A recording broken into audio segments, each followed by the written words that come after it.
perguntar no microfone, tá? Porque eu não consigo ver o chat. O querer, que é o enxofre, ele vai impactar o mundo cultural.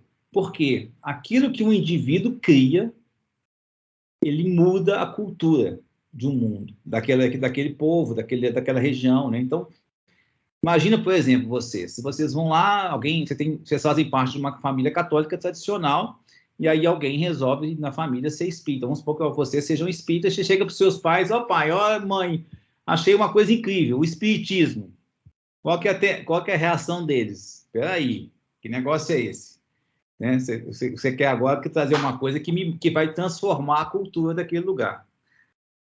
E o sentir, o Mercúrio, quando você espelha, o centro fica no centro mesmo. Então, ele atua no próprio mundo jurídico. Então, ele faz essa capacidade mercurial de compensação e harmonização que está no mundo jurídico-político. Deveria fazer, né? Eles deviam cumprir isso, mas não conseguem fazer isso muito, não. Mas o que deveria, essa é a missão do mundo jurídico-político. Isso não estou falando agora somente no macro do país, mas também nas organizações, nas famílias, isso também está acontecendo, de alguma forma. Então, existe um espelhamento em relação a isso. Só que tem uma questão que vai acontecendo. Aqui no nosso pensar, à medida que a gente vai estudando, aprendendo, a gente desenvolve potencialidades, forças, que vão atender, deixa eu tirar isso aqui para cá, que vão atender às necessidades, que vão atender essas necessidades do mundo econômico. Então, aquilo que eu tenho como potência se transforma em força à medida que eu atendo uma necessidade humana. Então, por exemplo, se eu tenho um conhecimento de carro, se alguém vai lá e precisa de um mecânico, aí eu consigo, na prática, de transformar aquilo em força. À medida que eu vou desenvolvendo, aprendendo a lidar com os carros, eu vou ganhando, eu vou ficando um especialista, vou ganhando forças aqui. Só que o seguinte, geralmente, aquilo que eu ofereço para o mundo também me volta com necessidades que são diferentes um pouco do que eu sei. Então, sempre o mundo está me provocando a me fazer coisas diferentes, né?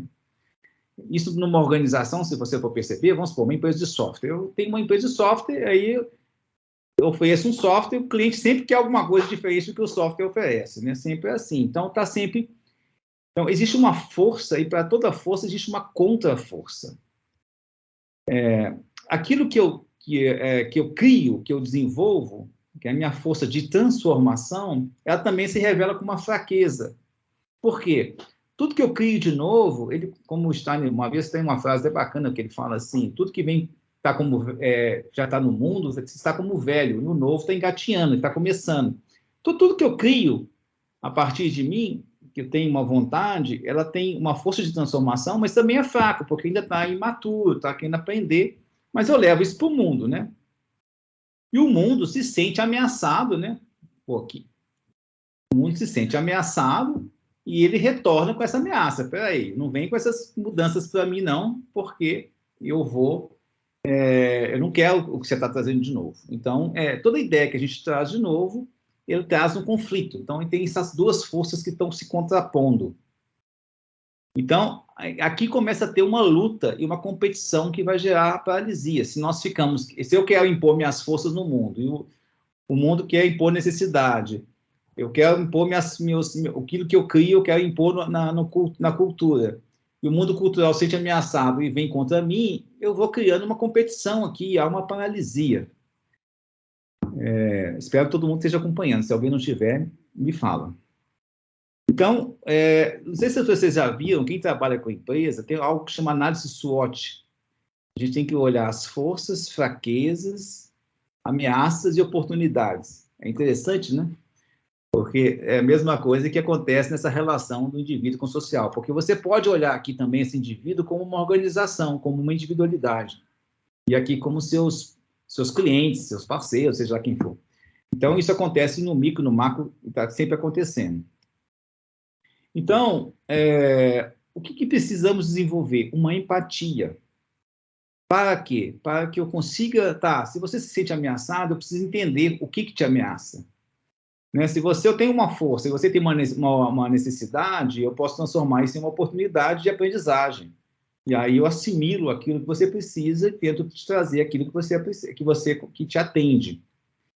Quando eu saio desse aspecto de luta e eu consigo fazer a partir da empatia, buscar um diálogo, aí isso vai fazer esse círculo aqui, essas forças começam a fluir. Então, existe um duplo fluxo aqui, um vai num sentido e o outro vai no outro. Um vai no sentido daquilo que eu faço no mundo, que eu impacto o mundo, e o outro vai no sentido da capacidade de aprendizagem em relação ao mundo, aquilo que eu consigo aprender. Isso tem a ver também com o sistema planetário, o Sol que vem do leste para o oeste, é aquilo que eu faço. E o Sol, ele gira, ele faz um duplo X também em relação à Terra, porque ele gira em volta do zodíaco, mas no sentido inverso. E isso tem a ver com a retrospectiva, com a aprendizagem. Então, também faz esse duplo fluxo, um duplo X também do Sol em relação à Terra, quando você olha esses dois sentidos do Sol. Então, uma coisa que o Steiner fala que é muito importante é o seguinte: numa sociedade onde a força individual de criação ela não acontece, não há muita possibilidade, essa sociedade ela tende a morrer de inanição. Por quê? Porque o mundo cultural ele é o sistema digestivo que precisa desse enxofre para que aconteça a digestão. Então, onde não há a criatividade, você pode reparar, os povos que não criam, onde a força individual não aparece, o coletivo se predomina, elas vão se definhando. Aí às vezes pode ficar meio triste com isso, porque a gente vê alguns povos que são assim, mas é assim que vai acontecer, a vida é assim. Então a gente precisa fortalecer essa força individual. Um dia eu vi uma pessoa que estava colocando num grupo assim, a importância, que umas crianças, às vezes um grupo indígena, em que as crianças aprendiam desde cedo a dar mais importância para o coletivo do que para o indivíduo. Então, esse é um grande problema, porque se você dá mais importância para o coletivo do que para o indivíduo, você está você está ajudando a matar esse povo, de alguma forma. A gente tem que criar um equilíbrio entre essas duas forças. Eu sei que pode doer um pouco para algumas pessoas isso, mas esse simplesmente como a vida é. Então, estou tentando mostrar como que são as leis da vida. Então, uma coisa que o Steiner fala é o seguinte: a gente só vai desenvolver o social se nós considerarmos que nós somos seres antissociais também. Nós somos, ao mesmo tempo, um ser social e também um ser antissocial. Se você não se considera um ser antissocial, você vai ter problema de se desenvolver. Porque o ser antissocial, como é que a gente forma o nosso eu? À medida que a gente pensa a partir de nós. E mesmo quando a gente pensa a partir de nós, a gente passa, às vezes, a contrariar o que está sendo estabelecido pelo mundo. O que as pessoas pensam, o que minha turma pensa, aí eu vou lá e vou começar a impactar o mundo cultural também. E só assim você pode se tornar um criador. E aí, nesse mesmo livro, é o aspecto interno da questão social, que é do livro espanhol, um caderninho espanhol, o Steiner fala uma coisa bem interessante. Todas as gerações dos deuses, todo o poder do universo, tem como missão fazer do homem o centro de sua atividade criativa. Isso é muito interessante, porque desde a alma da consciência,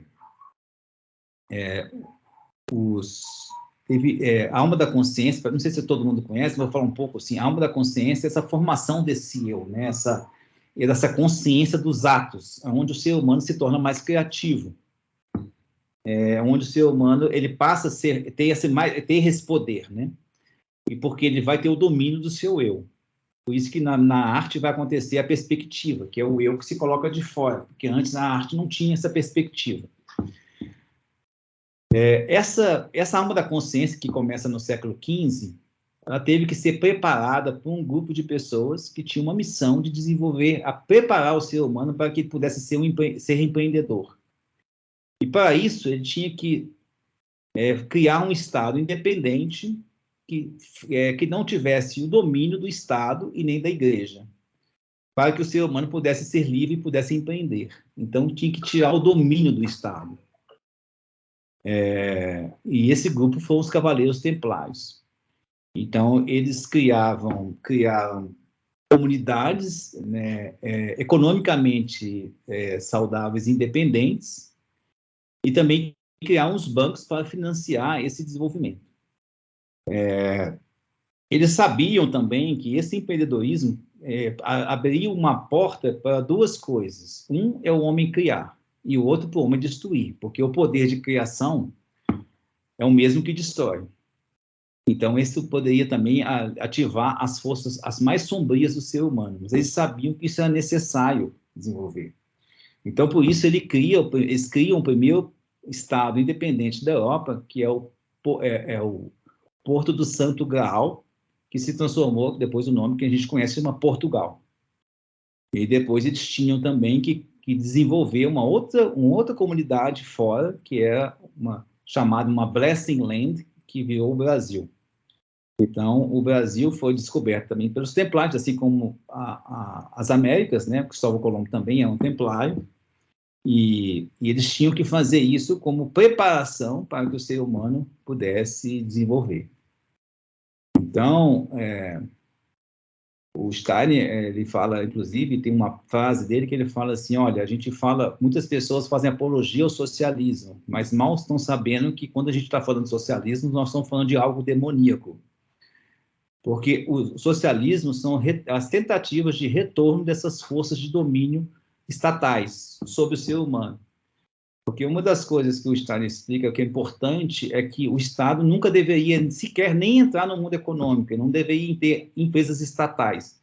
Isso pode doer em algumas pessoas também, mas é porque o Estado deveria se ocupar do mundo jurídico-político, mas nunca entrar no mundo econômico. Segundo o Steiner, está no livro dos pontos centrais da questão social, o Estado jamais deveria se apoderar de nenhum bem de capital. Isso deveria estar à disposição das pessoas.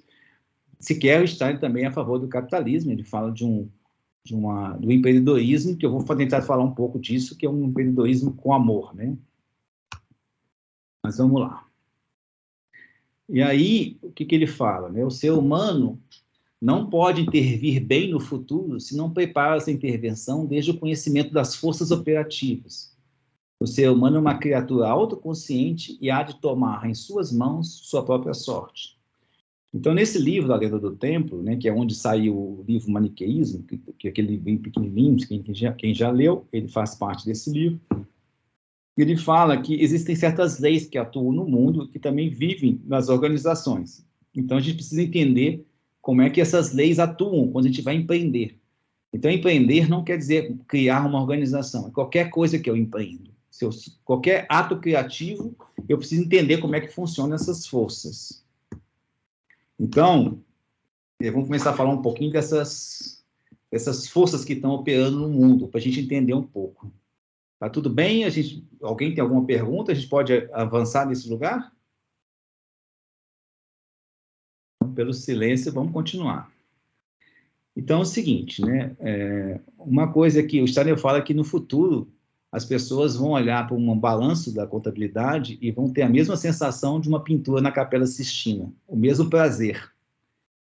Então, por que ele fala isso, né? Porque a gente tem que se perguntar por que, além da música, a contabilidade eu acho que é a única linguagem universal e ela foi desenvolvida, foi publicada a primeira vez, que não se sabe a origem da contabilidade, mas a primeira publicação feita foi por um monge, um frade que chama Luca Pacioli, que é um matemático, e que escreveu A Divina Proporção junto com Leonardo da Vinci, foi um companheiro de Leonardo da Vinci. Então, por que a contabilidade ela existe e é universal e funciona no mundo inteiro?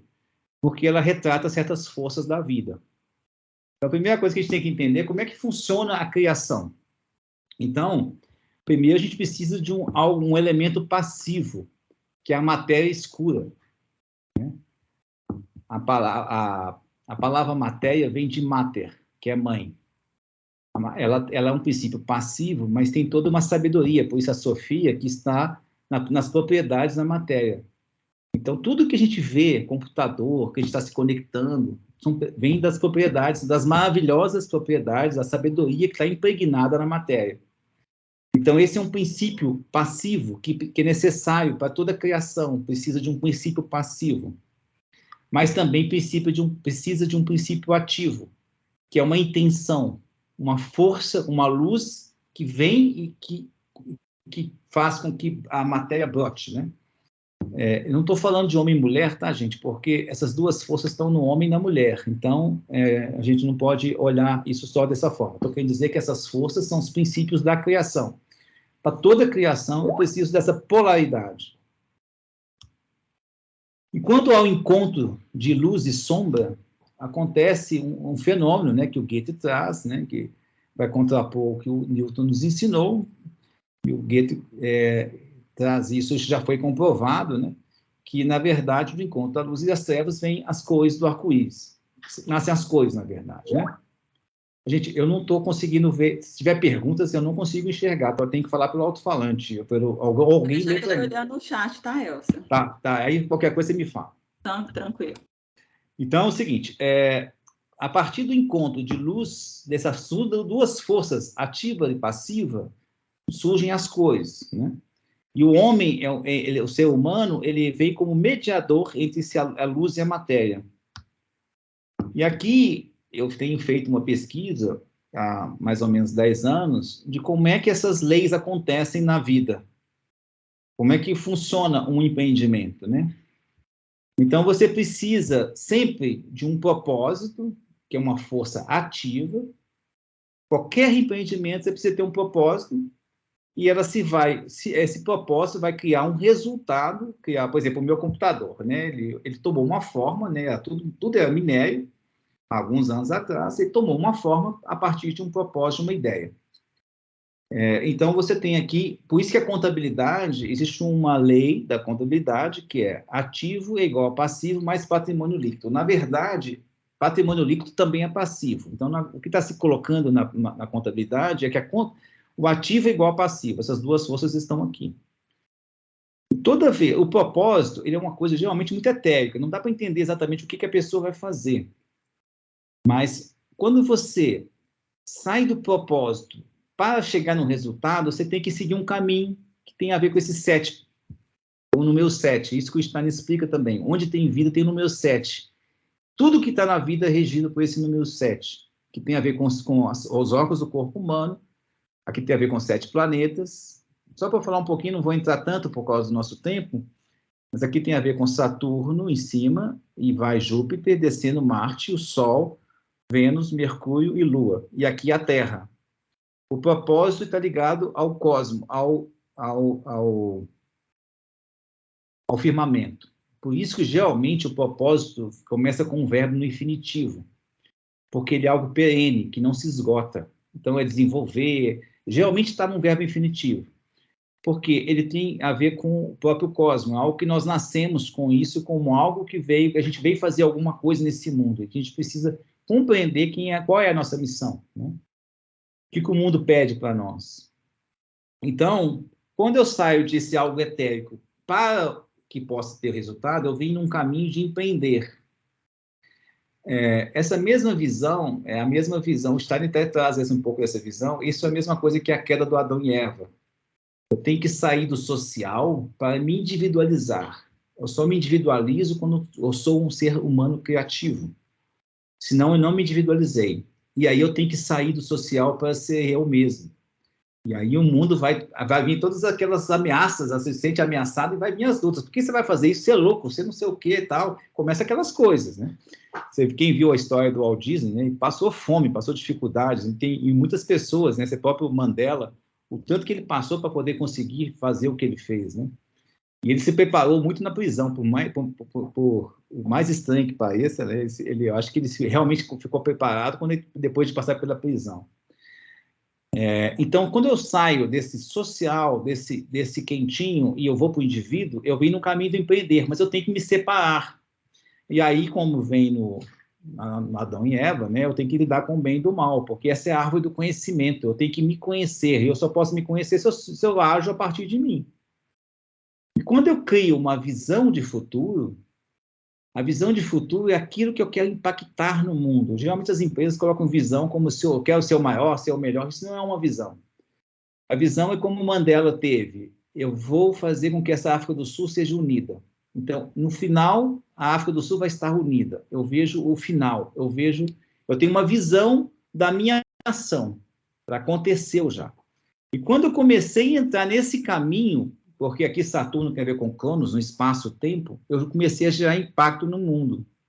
E aí vem uma outra coisa linda da contabilidade, é que é chamado método das partidas dobradas. A contabilidade se baseia nesse método, que todo crédito gera um débito.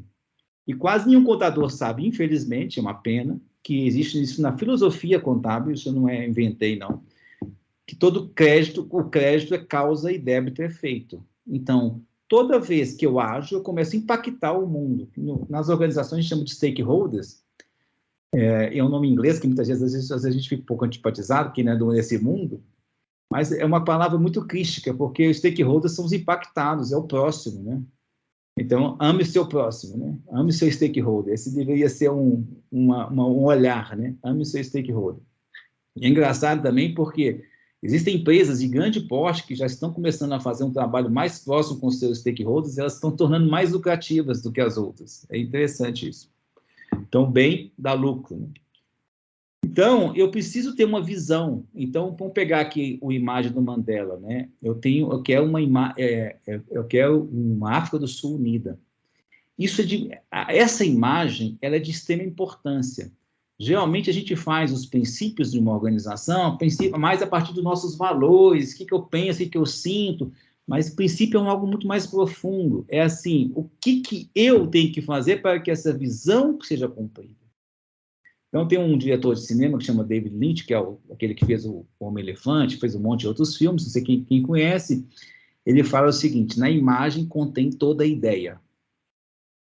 O Steiner fala assim: na forma contém a sabedoria. Então, a partir da imagem do que eu tenho que fazer, por isso que é importante ter uma visão concreta. Eu consigo extrair os princípios. Então, por exemplo, o grupo do Mandela queria vingar os brancos, porque agora nós chegamos no poder, nós vamos fazer tudo que eles fizeram conosco, a gente vai vingar deles. Mas veja bem, se eles vingassem, você acha que eles conseguiriam unir a África ou ia aumentar a cisão? Então, é óbvio que ia aumentar a cisão. O que o Mandela falou? Não, nós queremos unir a África. Então, nós temos que criar um princípio, atuar a partir de um princípio de compaixão. Nós vamos atuar junto com os brancos. Então, ele começa a atuar. Então, à medida que eu tenho uma visão, eu saio daqui, sai um princípio, né? Júpiter é filho de Saturno. E o que é a estratégia que está ligada a Marte aqui?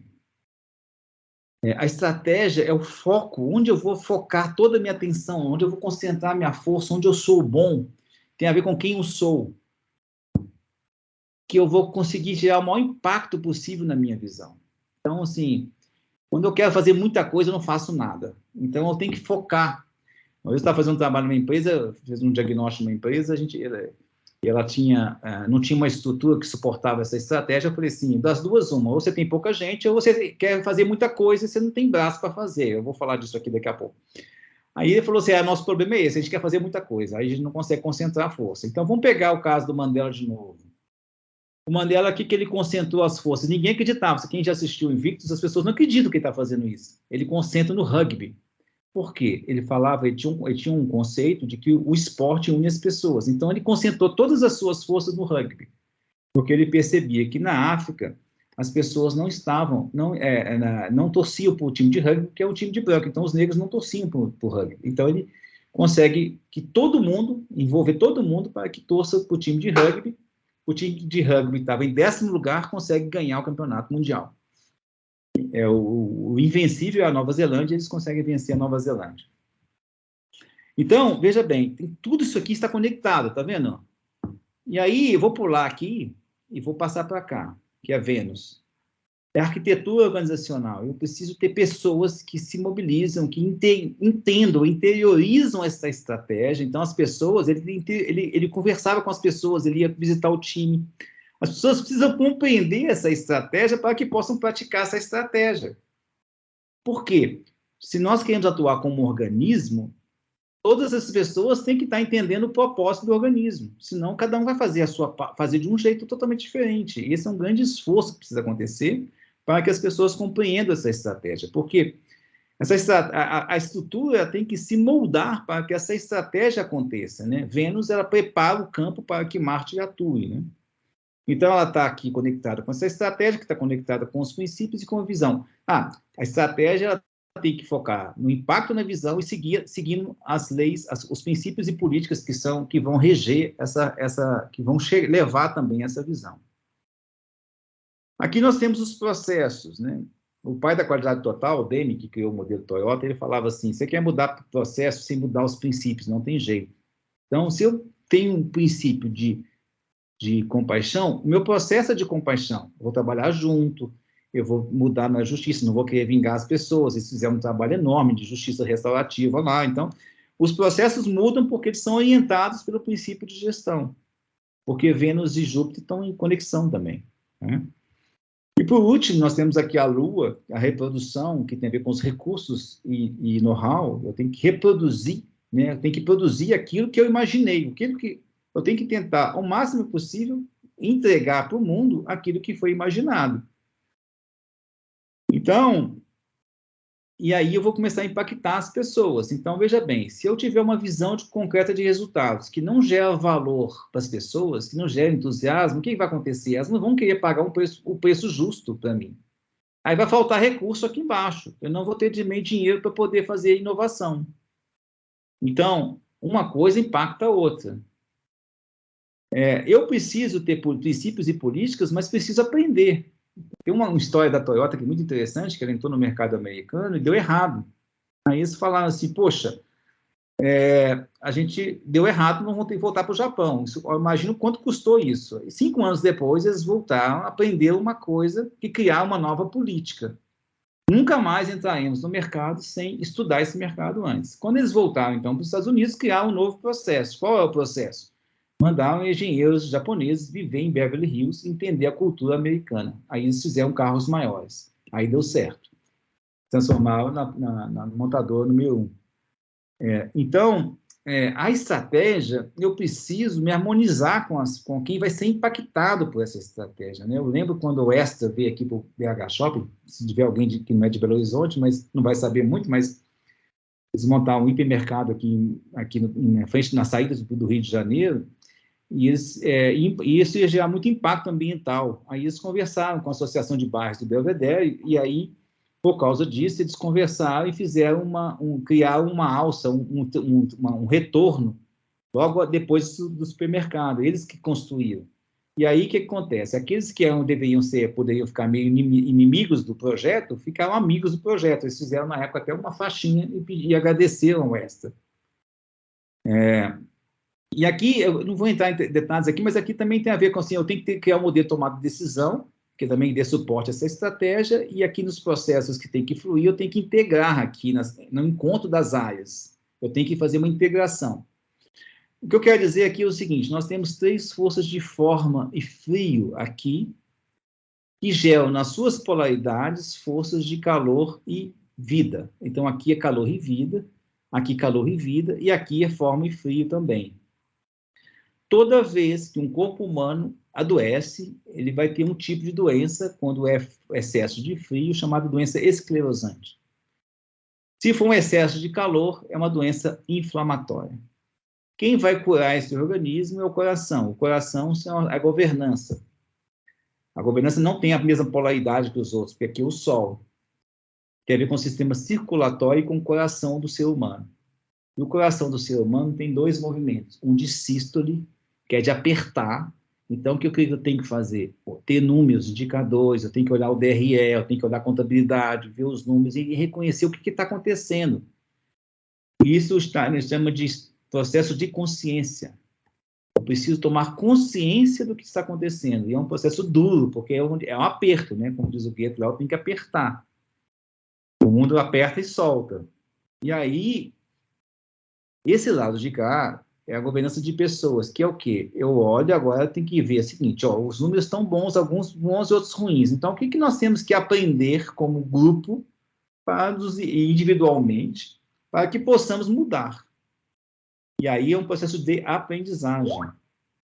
Então, eu tenho aqui, na governança, 3 aspectos que têm a ver com o próprio processo de observação goetheana, que é reconhecer, olhar para o passado, olhar as coisas, ver o mundo como ele é, não como eu quero que ele seja. Tem pessoas que falam assim, eu já chegamos em empresa e falam assim, sua empresa tem lucro?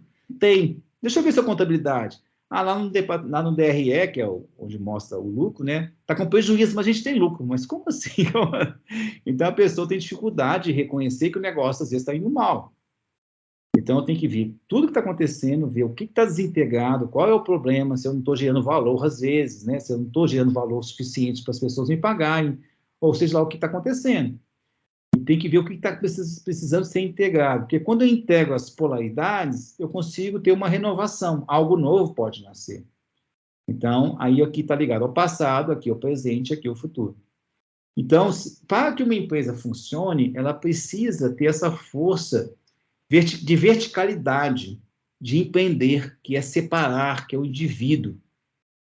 Mas para ela se manter no mundo, ela precisa ter uma capacidade de aprender, que é a força de horizontalidade, do diálogo, da aprendizagem, da relação com o outro. Então, qualquer empreendimento, até para uma reunião você pode fazer um pouco, tem uma visão assim, né? A gente vai fazer um trabalho, a gente fala assim, vai ter um workshop que a gente vai fazer na consultoria, o que nós queremos como resultado no final desse trabalho. A partir daí, nós conseguimos fazer o resto. Mas se a gente não tiver uma consciência, de um pensamento concreto do que nós queremos, tudo fica solto e perdido no mundo. Então, essas são as leis que regem os organismos. Deixa eu ver que está meu tempo. Estão faltando 9 minutos só. Então, isso aqui, na verdade, é uma tradução de como que as leis do organismo funcionam. Vou falar bem rapidamente. Aqui tem a ver com o sistema, a visão tem a ver com o sistema sensorial, aqui tem a ver com o sistema, o Júpiter aqui, que é princípios e políticas com o sistema neural, a estratégia com o sistema respiratório, aqui o Sol com circulatório, Vênus com metabólico, Mercúrio aqui embaixo, que são os processos com o sistema motor, e a Lua aqui embaixo, reprodução, com o sistema reprodutivo. Porque nós criamos algo que é imagem e semelhança do próprio ser humano. Então, todos os nossos processos criativos, eles se baseiam nessas leis. São leis universais que estão acontecendo no mundo o tempo inteiro. Aqui eu vou falar bem rapidamente também uma coisa importante, porque é o seguinte, aqui um caduceu de Macrobio, que o Goethe escreve sobre isso. Então, o que o Goethe fala? O daimon é o indivíduo, a força individual, que é também chamado de daimon, também é demônio também, né? Que é a separação, né? Aqui temos a tique, que é o social, né? Vocês viram lá, né? O indivíduo social, tem a ver com o destino. A tique, o destino, é o que vem e impacta o ser humano o tempo inteiro. Nós, geralmente, tem aqui a Ananke, que é a necessidade. Nós, geralmente, atuamos com esse aqui é um nó difícil de desatar, é chamado nó de Hércules. Porque nós estamos presos à necessidade, nós temos que botar dinheiro na mesa, temos que comer, temos que ter abrigo. Então, nós temos que atuar pela necessidade. Mas nós temos que ter condições de superar essa necessidade e agir pelo amor. Se nós conseguimos agir pelo amor, nós criamos o que o Goethe chama de daimonic, que é uma ação superior. Eu ajo em ressonância com o social, porque eu sei que eu e o social somos um. Eu não tenho que favorecer o social nem a mim, eu tenho que favorecer os dois. O que é bom para mim, o que é bom tem que ser bom para o social e vice-versa. Tem que ter essa visão. Essa imagem, eu gosto muito de trazer, o Goethe traz essa imagem também, eu já vivenciei essa imagem, eu gosto muito de cavalo. Uma vez eu estava andando um cavalo, depois eu vi esse cavalo na carroça, mas me deu uma tristeza, porque eu vi o cavalo tão murcho, eu falei assim, nossa, o mesmo cavalo que eu estava andando, está na carroça, está tão diferente, parecia um cavalo tão murcho, tão pangaré. E o Goethe, coincidentemente, ele cita essa mesma situação, né? Um cavalo, quando ele está andando no pasto livre, ele é totalmente exuberante, ele superou essa parte da necessidade de um ser que está fazendo algo útil apenas no mundo, né? Então, ele tá atuando no mundo já nessa liberdade. Então, o grande desafio é agir a partir dessa liberdade do ser humano que está ligado ao amor. A asa do caduceu está embaixo aqui, está ligada ao Elpis, que é a esperança. Então, ele relaciona um pouco com a vontade, para mim, né? Então, ele fala, a esperança que faz o ser humano ser inquieto, que faz com que ele seja, assim, sempre vai buscar alguma coisa. Então, ele precisa sempre, e é o que te dá asas, essa esperança, que a gente nunca deve perder a esperança. Então, essa é uma imagem que eu acho muito bonita, e isso aqui é uma imagem alquímica, da alquimia. Olha que interessante, a mesma serpente, aqui é a intenção, o propósito, tipo, o calor, né, aquilo que nos aquece, aquilo que me motiva na vida, né, a primeira pergunta que eu fiz para vocês, né, o que me motiva nessa vida. Eu tenho um indivíduo, que é o Sol, e o coletivo, que é a Lua, né? A força masculina e a força feminina. O Sol é a força masculina, é o eu. A Lua é a força feminina e é o coletivo. Então, essa mesma imagem, muito antes, né? Quando eu consigo atuar pelo amor, né? Eu consigo unir a dualidade e elas formam um triângulo aqui em cima. E aí eu queria mostrar isso para vocês, né? Não sei quem de vocês já teve a oportunidade, eu tive a oportunidade de ir lá uma vez nessa catedral, né? Da Sagrada Família, e foi a coisa mais maravilhosa, acho que uma das obras humanas mais lindas que eu já conheci na minha vida. Ela está ainda em construção, acho que até hoje não terminou, que é do Gaudí. Aqui são detalhes.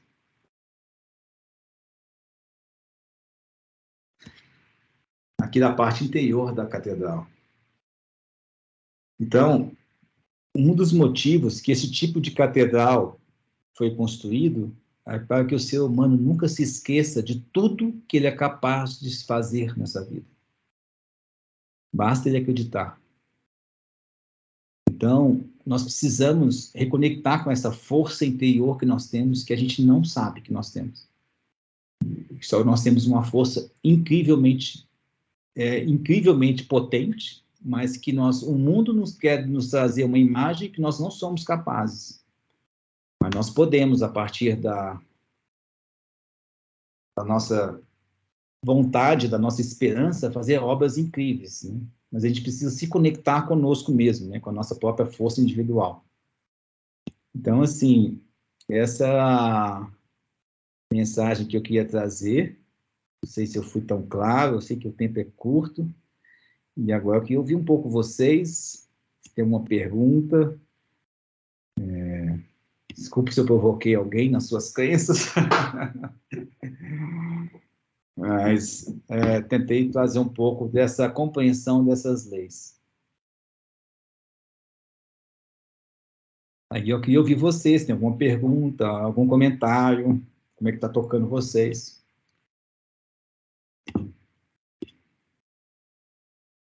Pode fazer pelo chat, agora eu consigo ver o chat.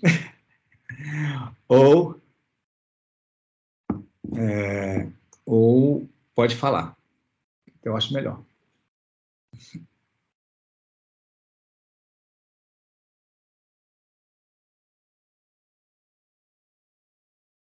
O povo está calado, esse povo de Micael. Cadê a força micaélica?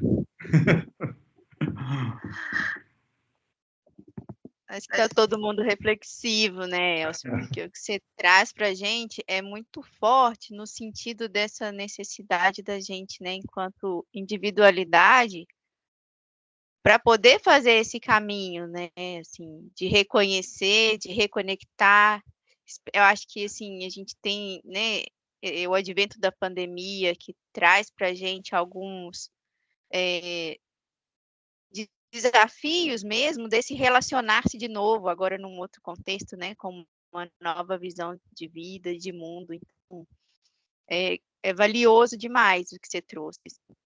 Estou extremamente grata, porque para mim fez muito sentido e reverberou em muitos lugares aqui, desse quentinho e desse frio que estava precisando ser mexido.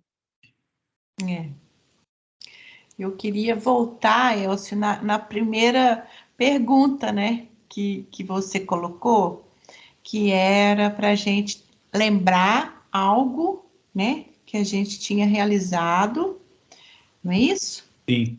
E o que é que a gente usou de qualidade, Foi isso? É isso. Como é que, o que aconteceu? O que te deixou realizado? O que te deixou feliz? Sim. Aí sim. que está sua grande luz, né? Onde você pode ser melhor Sim. para o mundo, né? Sua força solar. Sim. Então, aí tem a ver com o trabalho social mesmo, que lá da associação, né? E como que é importante a organização assim, das planilhas, né? Que essa mudança toda que a gente fez, e a gente com uma, assim, é uma convicção que vai além da gente, sabe? Assim, se for para a gente pensar assim, gente, mas humanamente nós podemos desistir, mas tem uma força ali que vai movendo, né? Que vai movendo e a gente não foi desistindo até que culminou em algo muito grandioso, né? Legal, legal. Mas teve uma intenção de equipe, né? De grupo, Sim. né?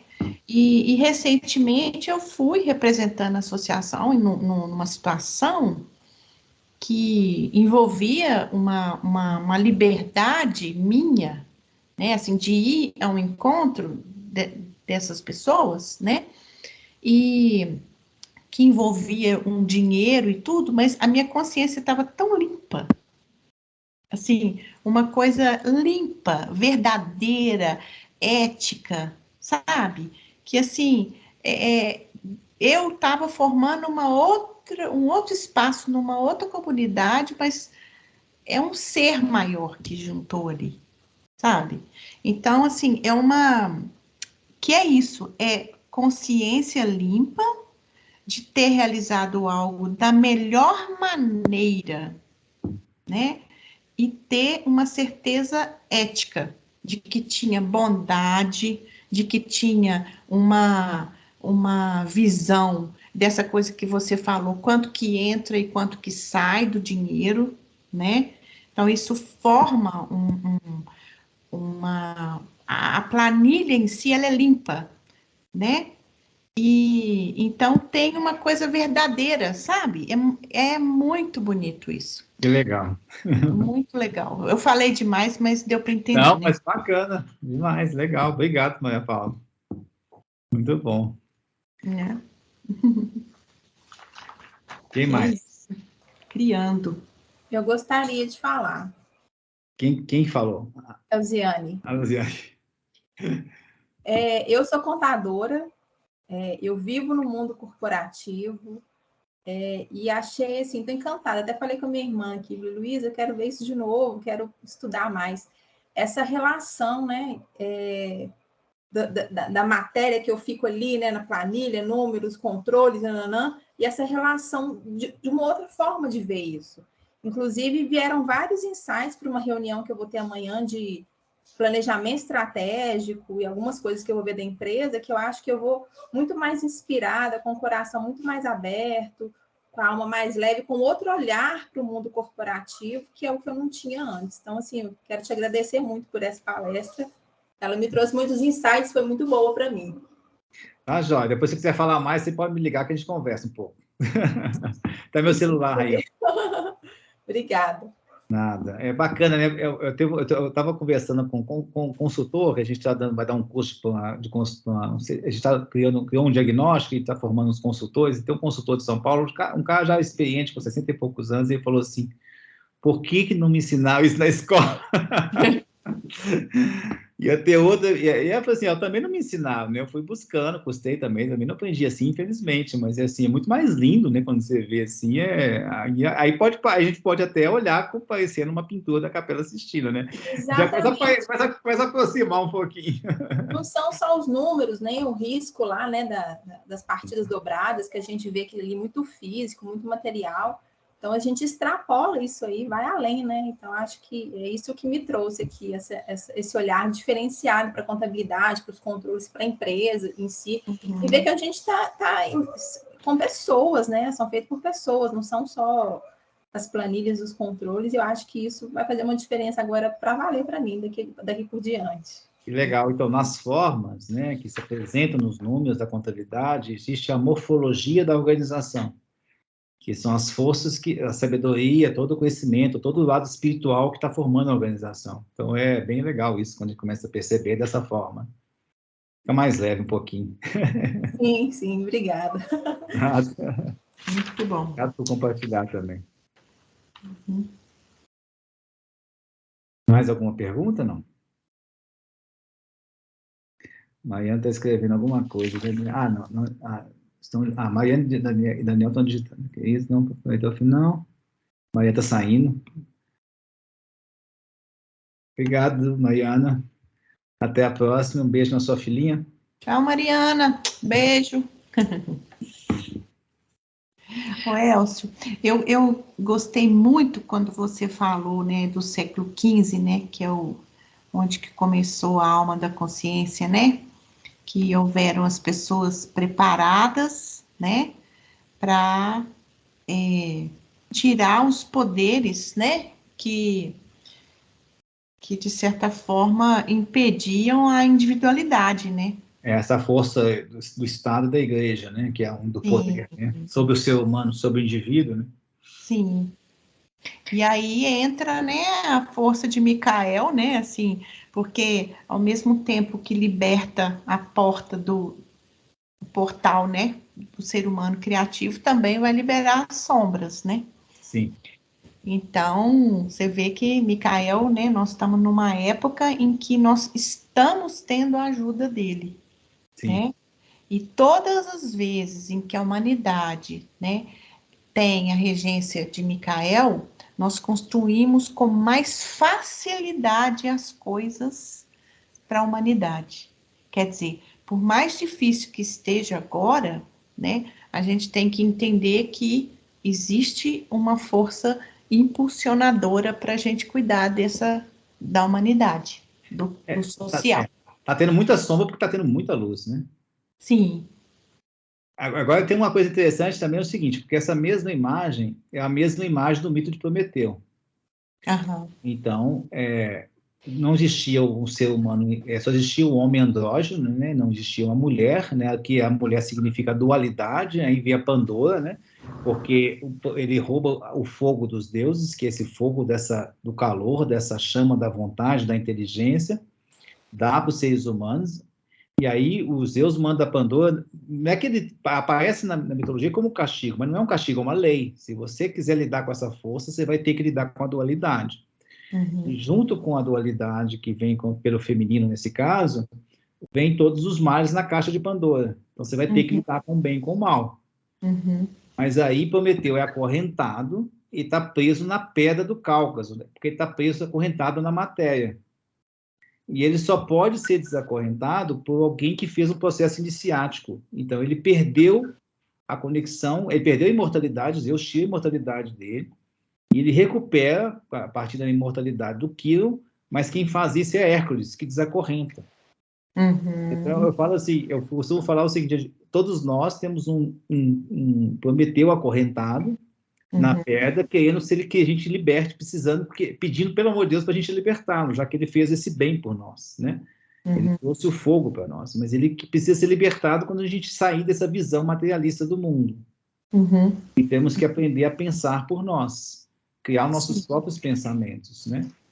Observar o mundo com mais calma, né? Com mais atenção. Não é o que as pessoas estão me falando, o que a imprensa está me falando, mas eu penso por mim. Sim. Então, nessa confusão toda que o mundo está vivendo hoje, a gente não sabe mais o que é verdade e o que é mentira, né? Então, é muito difícil. Então, a gente tem que formar todo esse processo dentro de nós. Sim. Então, é lindo. Porque eu esqueci de comentar, né? Porque aquela parte direita do FI, que eu mostrei lá do caminho do empreender e do aprender, é a árvore da vida.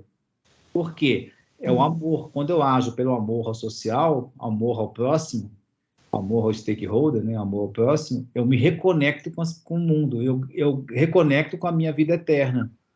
Porque aí eu começo a criar pelo amor. É outra consciência. Aí o que ele fala que somente uma alma se realiza quando ela consegue fazer essa ação pelo amor. a partir de si, da sua força, do seu poder criativo, mas para o bem do mundo, mesmo que o mundo às vezes fale não. Então, você vê assim, muitas pessoas são solitários, né, e são assassinados, como o próprio Cristo, o Gandhi.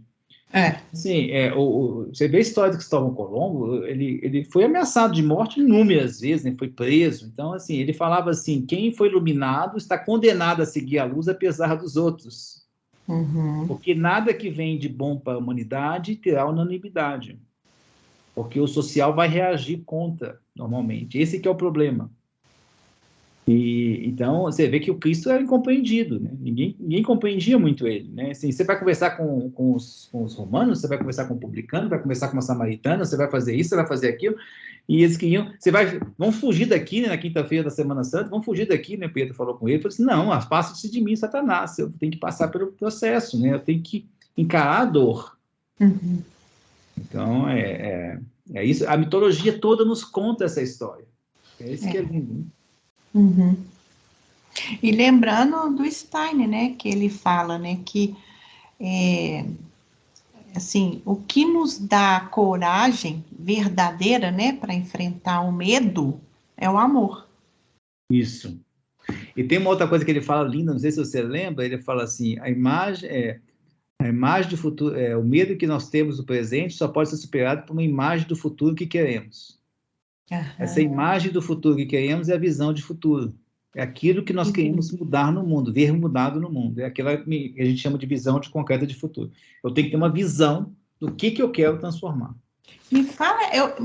Fala essa frase para mim outra vez. O medo do presente que vivemos é mais ou menos isso. Só pode ser superado por uma imagem do futuro que queremos. E tem a ver com a esperança do Goethe, né? A esperança, né? As asas. Né? Eu até sei essa frase, mas é porque eu preciso dela anotada aqui. O medo do presente que vivemos só pode ser superado por uma imagem do futuro que queremos.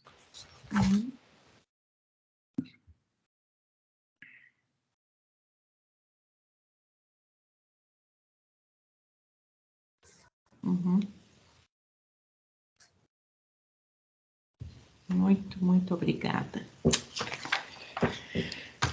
Ai. A gente sai alimentada aqui. Obrigado.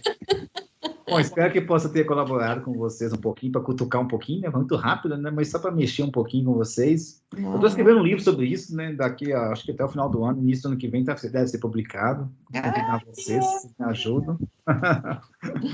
Nossa, maravilha. Tá quase. Estamos nos últimos capítulos, nos últimos 2.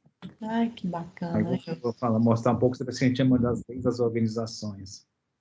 Tem uma coisa interessante que eu vou contar para vocês rapidinho, para fechar. Tem uma visão de... Sim, o Bertalanffy, que é um biólogo, né, ele explica uma coisa importante, né, porque a gente vive na questão do darwinismo, né, que o darwinismo fala o quê? Nós somos... as coisas existem conforme o seu DNA e conforme o mundo opera sobre as coisas, né? Então, o que acontece no futuro está ligado ao passado das coisas, né? E ao que está acontecendo no mundo. Então, teve um biólogo alemão que fez um teste com ouriço. Ele pegou um ouriço e falou assim, bom, ele tinha um ovo, né, que é uma célula, um ovo é uma célula, né, e ela se dividiu, faz a mitose, né, 2, depois vai para 4, né, assim que funciona. Então, ele falou assim, bom, metade dessa célula aqui vai formar metade do ouriço, essa outra célula vai formar a outra metade do ouriço. Aí, o que ele fez?